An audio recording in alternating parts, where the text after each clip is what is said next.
Joining me now is the new chairman of the Senate Foreign Relations Committee, Senator Bob Menendez. Senator, it's a great pleasure to have you. It's my first opportunity to call you Mr. Chairman. Thanks so much for being here. So we have a chicken and an egg situation with Iran. Who goes first? Do we lift the sanctions to get them back into compliance, pay them back what they demand for us having gotten out of it? Or do they have to get back under those caps and stop moving towards what could theoretically be a weapon before we do anything? Well, I'm glad to see that the President's National Security Council is meeting and thinking about what is the pathway forward, what is the best one.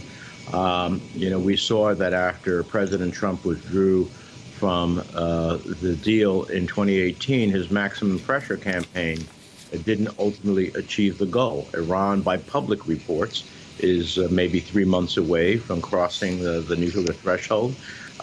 They have hunkered down. And they have not stopped destabilizing the region. And the result of all of that is not only has Iran marched closer to that threshold, but we lost our allies. We couldn't even get one vote. I mean, within the main Security Council colleagues, Great Britain, France, Germany, for example, to extend the weapons moratorium.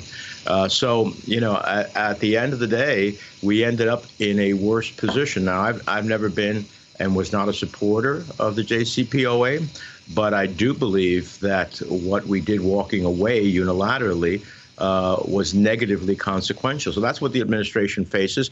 I'm happy to be hearing the Secretary of State talking about something that is stronger and longer than the JCPOA. And so the challenge before the administration is not only the short time frame that they have to deal with Iran in the immediacy of that nuclear threshold, it's also about how do they deal with the other issues that Iran creates for us and for our allies in the region. Now, in the president's speech yesterday, he again was very tough on Vladimir Putin, as he had been in the phone call, and as Secretary Blinken was certainly in his conversation with me last week. Yet Vladimir Putin has, of course, jailed Alexei Navalny, has shown nothing but defiance. Where do we stand? Would you now be in favor of considering sanctions against Putin's backers? Well, absolutely. Look, I have been calling for those sanctions for most of the time of the Trump administration for a series of nefarious actions. The Skripal attacks using chemical weapons to try to assassinate your opponents, which should be subject under our law to chemical weapons sanctions, is something I've called for the past administration. I've said that to the Secretary of State. I'm sure, as I heard Jake Sullivan say yesterday, the National Security Advisor, that they will pursue a series of options for themselves at a time and place of their choosing. I hope that is sooner rather than later, because Putin only understands strength. And what he saw over the last 4 years is weakness. President Trump could never utter the words Russia or Vladimir Putin in a pejorative way. And so he has to know that the international community, it's not just us that has to be engaged. It has to be the international community that gets engaged and sends a very clear message to Putin and to the oligarchs around him that there are real consequences. And at the end of the day, you don't have access to our financial institutions. Now, I want to also ask you about the COVID relief package and the budget resolution that was approved early this morning.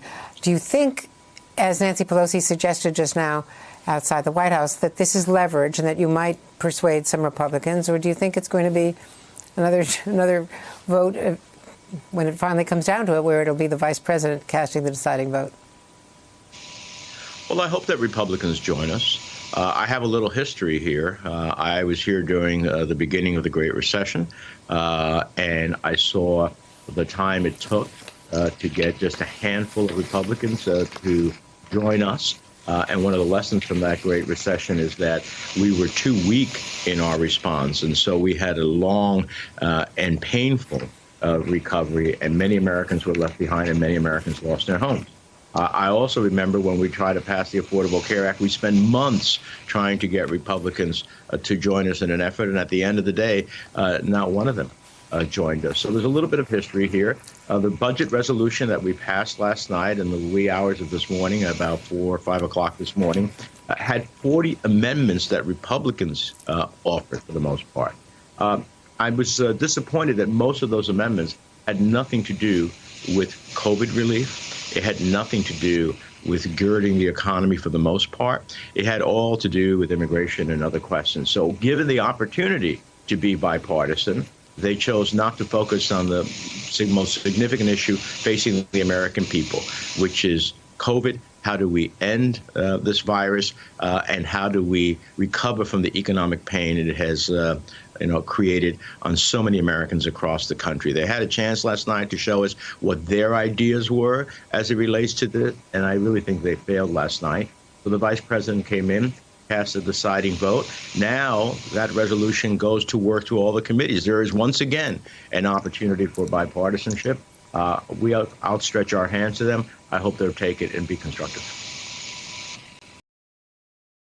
Hey, thanks for watching our YouTube channel. You should know that you can follow today's top stories and breaking news and catch up on your favorite MSNBC shows all in one place. Download the NBC News app today.